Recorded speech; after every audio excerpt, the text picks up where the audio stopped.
안녕하세요. 오늘은 제5장 식자재 검수 및 입출고 관리에 대한 내용에 대해서 살펴보도록 하겠습니다. 식자재 검수 관리의 개념에 대해서 살펴보겠는데, 먼저 검수 관리의 의의는 발주에 따른 구매 물품이 납품될 때 주문 내용과 일치하는지를 확인하고 검사하여 물품을 받아들이는 일체의 관리 과정, 이게 바로 검수 관리가 되겠는데, 여러분들이 어떤 필요한 물건에 대해서 주문을 하면 그 물건이 왔다 그러면 그 물건에 대해서 내가 받을 때 내가 주문한 내용과 일치하느냐, 내가 주문한 상품과 맞느냐, 이 내용을 받아들이는 과정, 이런 과정이 바로 검수 관리가 되겠습니다. 자, 검수 업무의 목적 및 기능을 살펴보면, 자, 검수 업무는, 자, 검수할 때는 품목, 수량을 꼭 확인하고 검사를 해야 되겠습니다. 이어서 그 품질에 대한 크기, 중량, 선도나 위생 상태, 유통 기간들을 일일이 꼼꼼히 살펴봐야 되는데, 이런 것들을 바로 특성 검사라는 용어를 쓰고 있습니다. 자, 다음은 납품 가격의 적부성 및 대금 지급 방법 등에 대해서 확인을 하고, 내가 이 물건을 받았을 때 상품과 가격이 적절한지를 확인이 꼭 필요하겠습니다. 자, 이어서 부족 여부 및 불량품 및 반품 여부를 결정을 하고, 이에 따른 내용에 대해서 반품을 할 것이냐, 또 부족한 부분에 대해서 어떻게 해줄 것이냐 라는 것들을 검수자는 미리 납품업자에게 아니면 납품자에게 확인을 해 둬야 되겠습니다. 또한 구매 명세서와 거래 명세서를 대조하고 확인을 해야 됩니다. 내가 구매를 의뢰했던 명세서 그리고 거래를 의뢰했던 거래 명세서를 확인을 해야 되겠습니다. 그래서 마지막으로 검사를 통해서 공급처의 성실도와 신뢰도 등을 파악을 통해 가지고 검수 업무를 진행을 해야 되는데, 검수를 하다 보면 이 공급처가 항상 신뢰를 가지고 있었느냐, 신뢰를 잃었었느냐, 이런 것들을 꼼꼼히 체크를 하면, 자, 검수를 하지 않아도 믿고 맡기는 업체를 선별을 해서 그런 납품 업체들을 거래를 한다면 한결 검수가 쉬워질 수가 있는 부분이 되겠습니다. 다음은 검수 업무의 수행 요건에 대한 내용을 살펴보도록 하겠습니다. 자, 검수 업무의 수행 요건. 검수 대상의 물품에 대한 전문 지식과 경험을 가진 사람이 유능한 검수원이 되고, 또한 이런 경험을 소유한 유능한 검수원이 검수 업무를 진행을 해야 되겠습니다. 그리고 검수 업무 수행에 있어서 필요한 시설이나 설비, 기기 등이 갖추어져 있어야 되겠습니다. 이어서 검수 계획과 스케줄 등 검수와 관련된 제반 매뉴얼 시스템의 구축을 해야 되고, 또한 구매 요구서 사본과 명확하고 구체적인 구매 명세서의 사본에 의한 검수가 이루어져야 되겠습니다. 그냥 눈으로 감으로 하는 게 아니라 구매 요구서와 이런 사본과 그 다음에 구매 명세서 간에 이런 확인장이 꼭 필요하다고 하겠습니다. 내가 감으로 느낌으로 하는 때는 꼭 놓치는 부분이 있지만, 이런 적혀 있는 항목별로 체크를 하면 놓치는 부분을 훨씬 줄일 수가 있는 것이죠. 그래서 실수가 줄일 수 있는 부분이니까 항상 이 구매 요구서, 구체적인 구매 명세서, 이것들을 꼭 확인하는 습관이 필요하겠습니다. 자, 마지막으로 신속하고 정확한 검수를 위해서 과학적이고 통계적인 검수 시스템 개발이 필요하다고 하겠는데, 자, 양이 적을 때는 사람이 일일이 체크를 한다고 하지만, 양이 몇 톤, 몇십 톤 이렇게 양이 많을 경우에는 이런 신속하고 정확한 검사를 위해서 과학적인 방법이 또한 통계적인 검수 시스템이 필요하다고 하겠습니다. 다음은 검수원의 자격 요건에 대해서 살펴보면, 검수 업무를 수행하기 위해서는 검수 업무에 전문적인 지식을 갖춘 책임감이 강한 그런 인력, 검수 요원이 필요하다고 하겠고, 그런 전문적인 지식을 갖춘 직원이 배치가 돼야 되겠죠. 그래서 특히 검수원은 검수에 대한 지식들, 그리고 성실해야 되고 관심이 많아야 되고 어떤 정보력을 갖춘 사람들이 그 요직에 자리를 하게 되면 그만큼 실수를 충분히 줄일 수 있는 부분이 되겠습니다. 다음은 검수원의 업무 내용에 대해서 살펴보겠습니다. 자, 검수원은 검수에 필요한 서류나, 즉 구매 발주서나 계약서, 구매 명세서, 견적서 등의 근거한 검수가 이루어져야 하며, 필요에 따라서는 구매 업무 및 물품을 직접 사용하는 관계자들과 함께 해당 물품에 대하여 검수를 할 수 있어야 됩니다.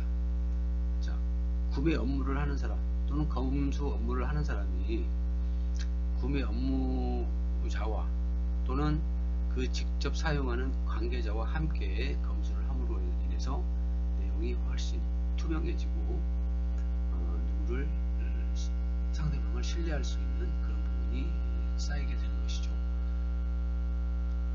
이어서 납품된 물품의 품질이나 규격, 성능 등과 수량에 관해서 검수를 해야 되겠습니다. 가장 기본적인 품질, 규격, 성능, 수량, 필히 이 네 가지는 필히 체크를 해야 되겠고 확인이 되어야 되겠습니다. 이어서 납품된 물품의 검수에 있어서 때로는 시식 또는 시험에 의해서 검수할 때도 있습니다. 그래서 필요할 때는 먹어보거나 또는 관능 검사를 통해서 냄새를 맡거나 눌러보거나 등등의 여러가지 방법을 통해서 체크를 할 수가 있는 부분이 되겠습니다. 자, 이어서 검수원은 검수한 물품에 대한 내용을 기록하고 일일 검수 보고서를 작성해서 상부에 보고를 하면 1차적인 검수원의 업무는 정리가 되겠습니다. 자, 다음은 검수장의 시설 및 장비와 집기류에 대한 내용에 대해서 살펴보겠습니다. 자, 식자재의 하역 작업을 위한 적정 높이의 하역대가 시설되어 있어야 되는데, 이런 것을 바로 로딩 독이라는 용어를 쓰고 있는데, 보면 그 탑차가 그 짐을 내릴 때 탑차 높이에 턱이 유지가 되어 있죠. 이런 것을 바로 로딩 독이라는 표현을 씁니다. 또한 급배수 시설이나 해충 및 동물의 방제 시설, 조명 시설 등이 갖추어져야 되는데, 이런 것들이 바로 위생 시설이 되겠습니다. 자, 저장 시설은 검수 물품의 신선도와 부패를 방지하기 위해서 냉장, 냉동, 이런 상온 보관 시설 등을 갖추어야 되겠습니다. 마지막으로 검수에 필요한 도구는 저울이나 측량 도구로는 계량기, 계량컵, 온도계, 계산기 등이 필요하고, 기타 운반 도구, 엘카나 이런 것들이겠죠. 그리고 칼이나 망치, 산도계, 염도계, 당도계 등을 구비를 하고, 필요할 시에 산도계나 염도계 또는 칼을 이용해서 제품을 살짝 찢은 다음에 그 내용물을 확인하는 방법 등을 위해서 이런 장비들이 꼭 필요하겠고, 특히 가장 자주 쓰는 도구가 바로 저울이 되겠죠. 저울도 보통 전자저울을 이용해서 그 물품에 대해서 물건의 그 중량이 맞게 들어왔는지를 꼭 확인을 해야 되겠습니다. 자, 다음은 검수 방법에 대한 내용입니다. 자, 전수검수법은 납품된 물품 전체를 하나하나마다 각각 검사하는 방법으로 물품이 소량이거나 고가품인 경우에 주로 사용이 됩니다.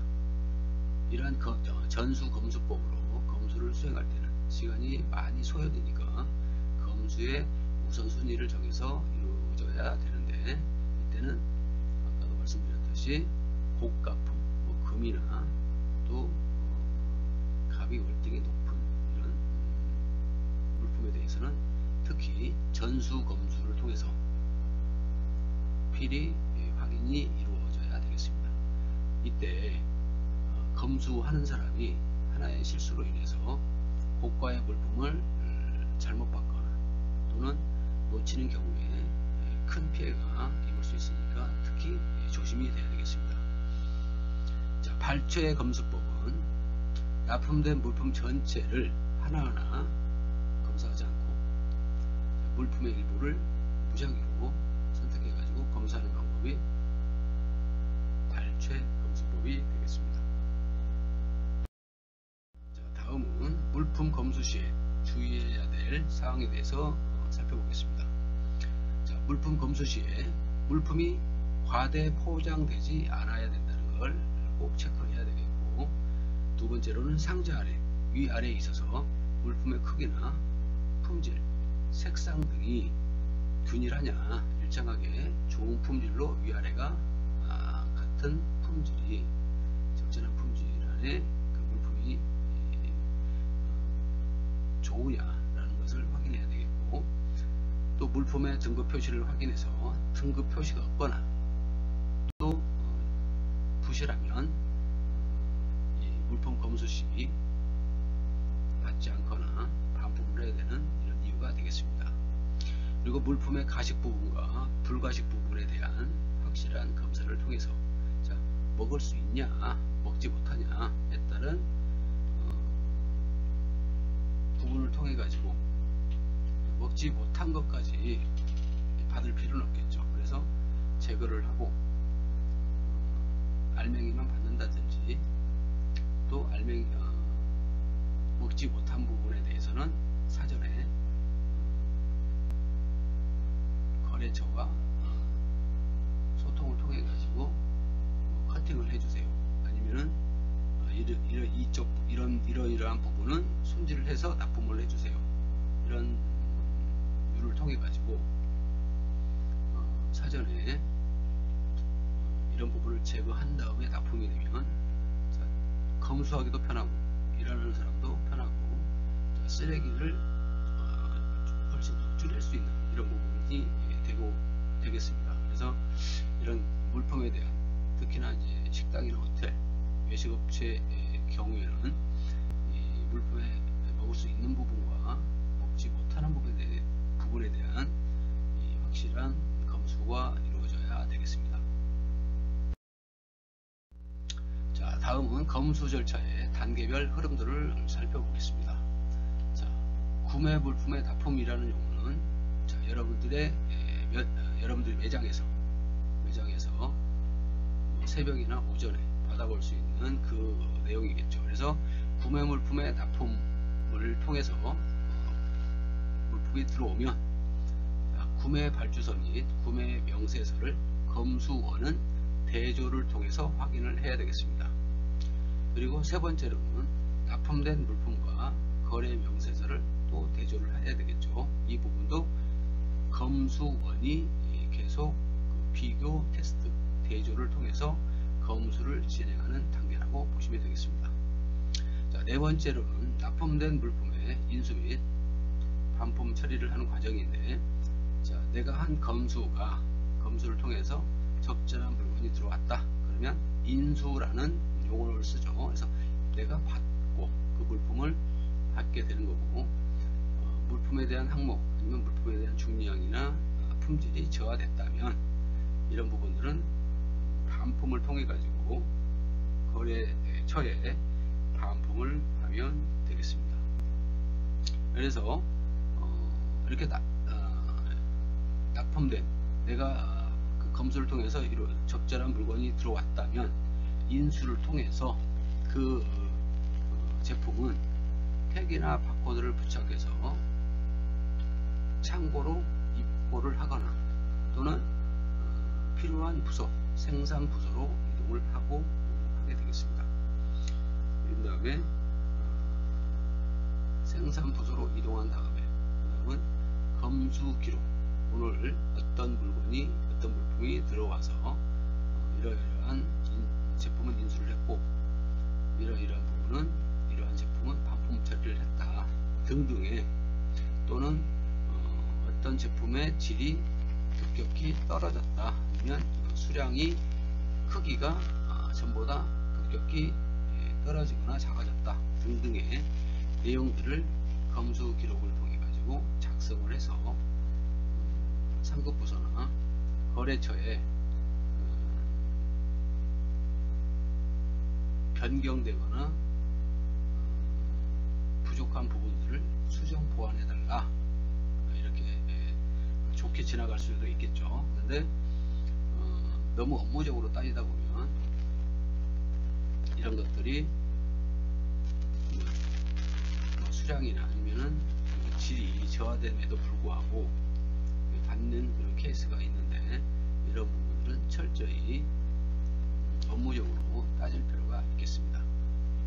마지막으로 평가 및 피드백을 통해서 전체적인 검수 절차 흐름을 완료를 하면 되겠습니다.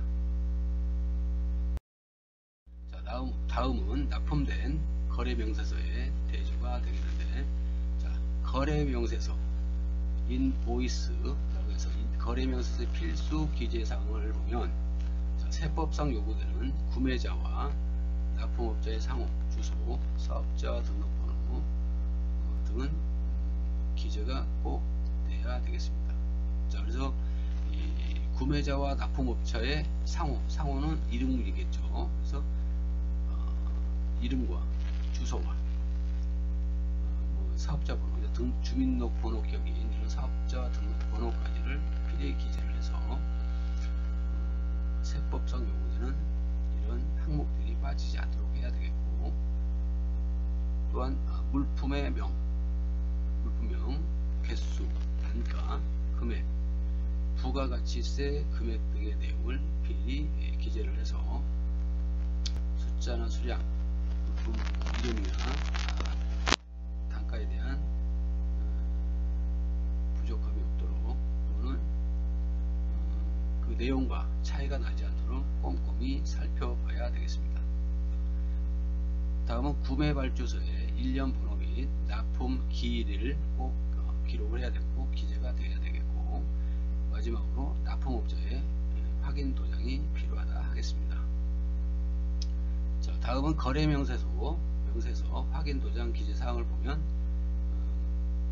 거래명세서의 기재사항을 보면 물품 수령 일자나 언제 받았다, 또 수령한 사람은 누구다 꼭 들어가야 되겠고, 대금 지급 승인이라는 용어를 쓰게 되는데, 내가 이 물건에 대해서 납품을 했으니 그 물건에 대한 대금에 대한 지급을 승인하는 차원의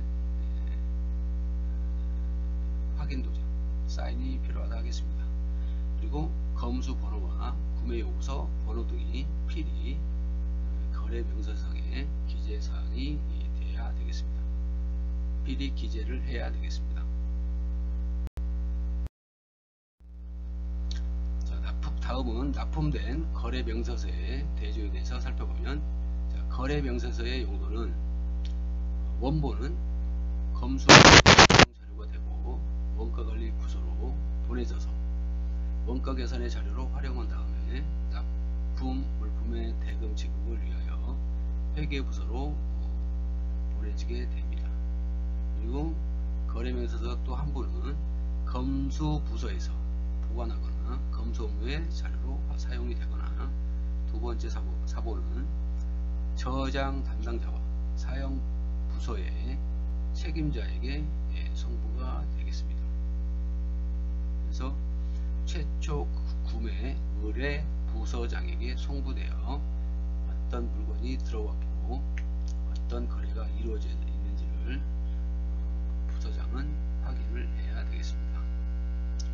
자, 다음은 4번 세 번째로 4번 3장째는 구매보서로 보내서 구매사항을 확인하고 구매 자료로 활용이 된다고 하겠습니다.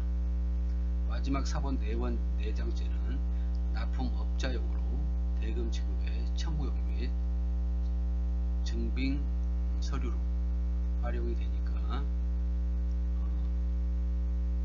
이 대금 지급 청구용 또 증빙 자료로 활용되게 하기 위해서도 4번 4번째는 납품업자에게 주는 용도가 되겠습니다. 그래서 크게 기업체에서는 5가지의 용도로 사용한다는 것을 알 수가 있겠습니다.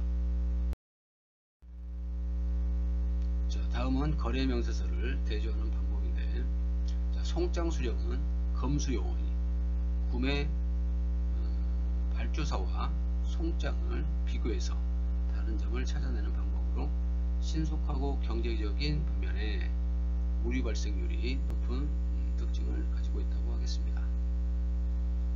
그러나 블라인드 수령은 구매 발주서나 송장에 납품 물품에 수량을 기재하지 않고 검수할 때 검수 현장에서 직접 기재하는 방법으로 정확성은 있는 반면에 시간이 많이 소요되는 특징이 있다고 하겠습니다.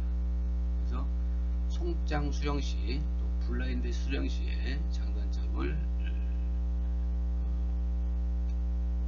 이해를 해 주시면 되겠습니다. 자, 다음은 납품된 물품의 반품 처리에 대한 내용이 되겠습니다.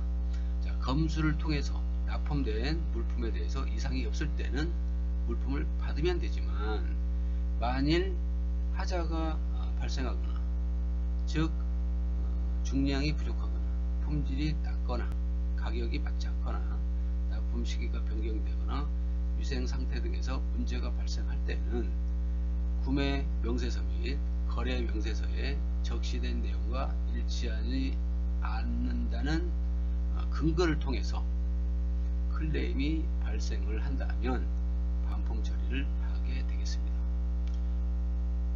그래서 여기 중요한 내용이죠. 구매 명세서 및 거래 명세서에 적시된 내용과 일치하지 않아 클레임이 발생하면, 그렇죠? 그래서 이 명세서에 적시된 내용과 일치가 조금 안 됐다, 많이 안 됐다 등등의 작은 여러가지 방법 등이 있겠는데, 일치된 똑같이 100%가 똑같다고 하진 않겠지만 어느 정도 일치가 돼야 되겠는데, 큰 차이가 있다면 클레임을 받아주겠지만 차이가 작다면 이 반품 처리를 해도 받지 않는 케이스가 발생을 하게 됩니다. 그래서 이 적시한 내용과 어느 정도의 차이가 있어야 된다, 이런 점이 확인돼야 되겠습니다. 하지만 이거를 너무 깐깐하게 해서 단 1%, 2%까지 이렇게 좀 너무 깐깐하게 한다면 납품업체나 검수 업무를 하는 그 직원 또한 스트레스를 많이 받겠죠. 그래서 또 한편으로는 적절한 융통성을 더 발휘해야 되는 게 이 검수 업무가 되겠습니다. 그래서 이 검수 업무를 통해 가지고 납품된 물품을 반품 처리할 때 유연하게 해야 될 필요가 있겠고, 그 반품 처리를 할 때 그 날짜와 그 퀀티티, 그 다음에 아이템의 디스크립션, 유닛 가격, 어마운트에 대한 내용, 그래서 유연한, 이 검수자의 유연한 그 수령인이 어떻게 하느냐에 따라서 그 물품을 반품을 할 수도 있고 안 할 수도 있죠. 그래서 그 내용에 따른 내용의 질, 그 다음에 아이템 그 문제성, 그 다음에 그거에 대한 단가를 기록을 하고, 또 그 신용 거래에 대한 반품 요청 사유에 대한 내용을 반드시 기록을 해서 물품 배달인 기사에 서명과 사인을 통해 가지고 작성을 해서 반품 처리를 하면 되겠습니다. 그리고 그 인수된 물품에 대해서 각 부서에 전달을 하면서 또는 창고에 입고를 통해 가지고 여기 태그나 바코드를 부착하여 수령을 하면 되겠고 운반을 하면 되겠습니다. 여기에는 날짜 또는 그 무게 또 크기 그 다음에 그 가격 등등 다양한 내용들이 들어가야 되겠는데 특히 여기에는 그 네임 이름이나 개수 그 다음에 가격 등의 내용들은 필히 포함이 되어야 될 내용이 되겠습니다. 자, 오늘은 5번째 수업으로 검수에 대한 식자재 검수 및 입출고 관리에 대한 내용을 살펴보겠습니다. 자, 오늘 수업을 통해 가지고 검수 업무의 목적이나 또 검수의 업무자의 수행 요건, 작동 요건 등 여러가지 검수 업무에 대한 내용을 살펴보았습니다. 오늘 수업에 잘 들어주셔서 감사합니다. 다음 주에 바코드에 대한 내용으로 다시 찾아보도록 하겠습니다. 감사합니다.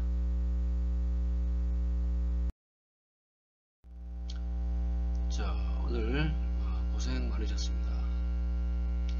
편안한 저녁 되십시오.